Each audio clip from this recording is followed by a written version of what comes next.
Hello Virgo, welcome po sa inyong reading. So this is for your July the 24th to July the 27th reading.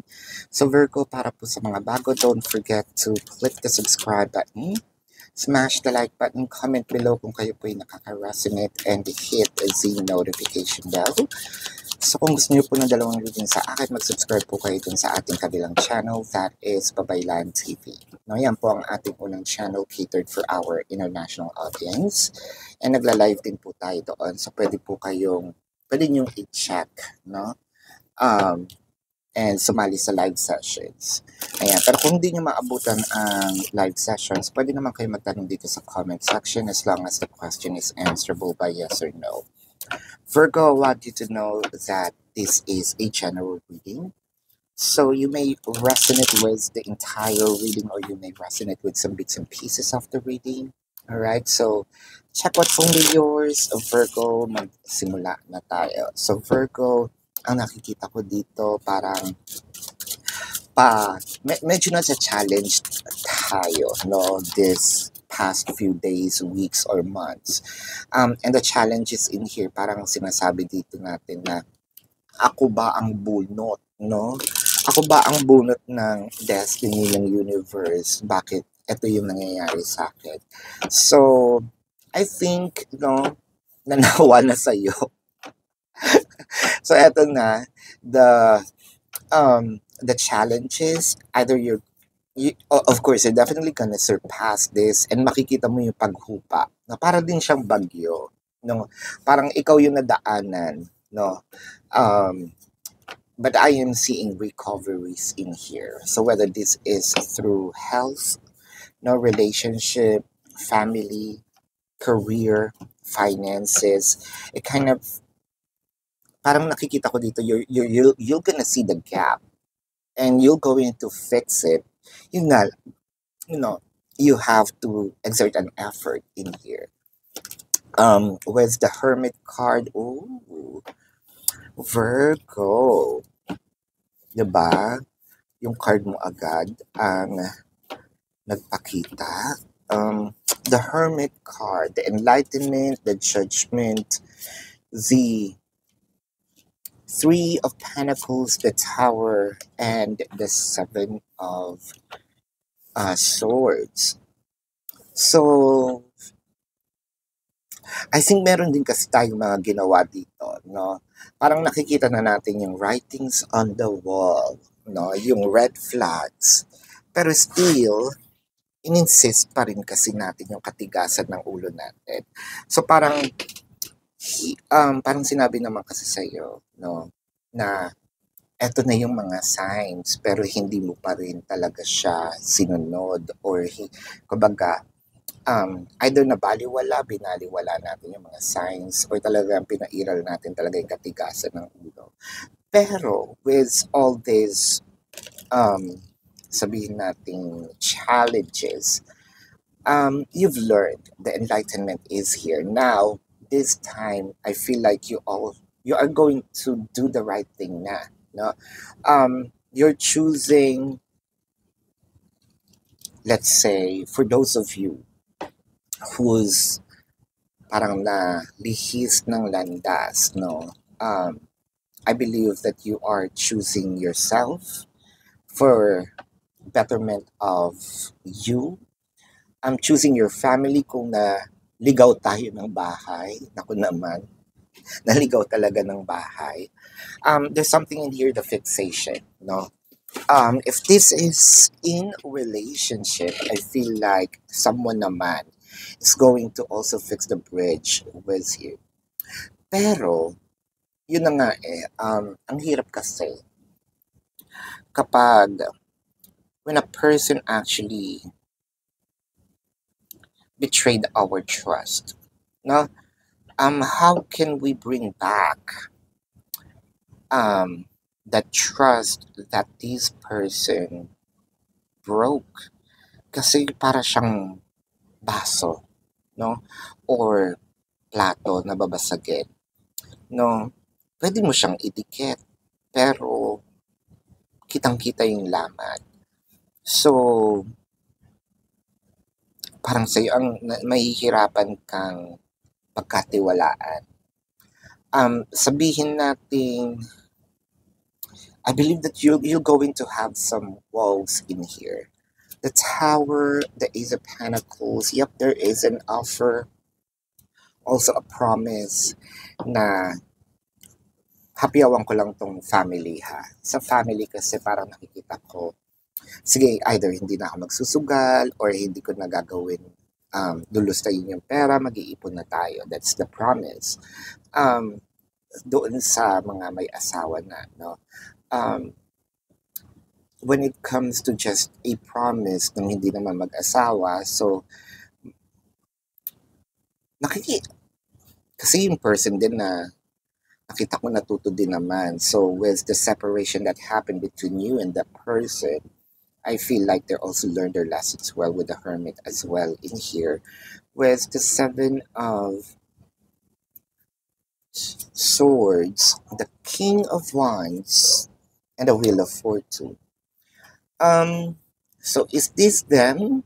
I feel like there is still some lies, no? I think that yung parang goal dito ni person is makipagbate, pero I'm still seeing that they are going to work on something that was lost and it's already lost. So kung meron kayong hinahanap kay person, wala na siya. And it's material thing. It's something that's sabihin natin, it could also be pera. Wala na siya. But your person here is working on that. Pero ang sinasabi sa dito ni person, is still have in me, no, nasa akin pa siya, pero in time, ibabalik. Pero actually, in reality, wala na. With the Ace of Cups, the Page of Swords, the Queen of Swords, the King of Pentacles, and the Nine of Cups. So, maganda din naman. I'm seeing that the promise in here of returning whatever valuable, it could be the abundance or valuable abundance there is na nawala, ibabalik din naman niya. When it comes to the promise, I feel like wish fulfillment is here. Whatever it is that your person promised, your person's going to parang stand by it, protect it, and will do everything at all cost, no? Kasi with the Page of Swords in here, talagang I'll be signing up a contract with you, no? Na this should happen. At the end of the day, the decision will be yours if you're gonna accept the person back. But if you will, no, kasi hati dito, kasi meron pang konting galit at inis, I think that you're gonna give this person a second chance, or I don't know how many chances you're gonna give, or how many chances that this person asked from you. This might be it, the very last chance. Pero ang nakikita ko naman dito, because of what truly happened, there is a realization from your person na hindi na ito mauulit. And when your person said that, hindi lang siya sa iyo nangako din siya sa sarili niya. With the Queen of Swords, let's clarify it with the Knight of Pentacles and the Four. Yep. If you also ask, for your person to stay at home, stay in the connection, to protect the connection, to put the connection to another level of commitment, magsarili kayo ng bahay, what have you. Whatever it is, the demand, request is also gonna be fulfilled in here, no? So, let's check the feelings. It could be your feelings or your person's feelings. I wish you were next to me. So probably you are still in separation with this person. I wish we could be together forever. So I guess that this is your person's emotion, no, na parang sinasabi niya dito, yes, ano tayo, we are a team now, no? Kung ano ang gusto mong mangyari, yun na rin ang gusto kong mangyari. Um, hindi na ako manlalaban. Ayan. Baka matokhang na naman ako. Ayan. So, I think that there is an agreement between you and this person. So, I am happy that your person finally learned their lesson. So, congratulations. Virgo. So let's check the zodiac sign of your person. Now, this could be their sun sign or a placement in their chart. No, I'm seeing Pisces, Taurus, Leo, Virgo, Sagittarius, Cancer, uh, Capricorn. No, baka kapwa Virgo ito. What else? Yeah, so yun ang aking nakikita. So this is your reading, Virgo. Para po sa mga bago, don't forget to click the subscribe button, smash the like button, comment below kung kayo po ay nakaka-resonate, and hit the notification bell. Kung gusto niyo po ng dalawang reading sa akin, meron po dun sa kabilang channel, that is Babaylan TV. Yan po ang ating unang channel catered for our international audience. And nagla-live po tayo doon. So kung gusto niyo sumali, you're very much welcome, no? Kung di niyo po maabutan yung live, pwede naman kayong magtanong dito sa comment section as long as the question is answerable by yes or no. And Virgo, kung di kayo masasatisfy sa yes or no na sagot, meron po tayo dun sa description box, nandun po yung link ng ating website, nandun po yung question form. Ibaba nyo lang po, no? Kasi inuna ko yung mga fake accounts. Mamaya natin i-discuss yun. Sa pinakababa, nandun po yung question form, no? How much per question, nandun po yung QR code, the number. So, nandun po lahat. Doon lang magta-transact. And I also created a 4 questions plus 1 that's already a discounted price, so you might want to check on it. And if you also want to avail the private reading, nandun po siya sa description box. So Virgo, tuloy pa rin ang ating manhunt. Nasa description box po, natanggal na natin yung isa, may nadagdag na naman na isa, yung mga fake accounts na gumagamit ng videos. Yan. So, tulong na rin po sa akin at sa mga kapwa nating Virgos din, no? Or kung sino man yan na zodiac, no? Para, kasi merong gumagamit ng account, no?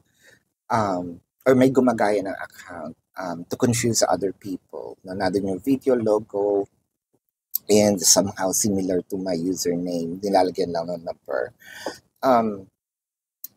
Pero wala namang reading, so kawawa naman. So, report, nasa description box.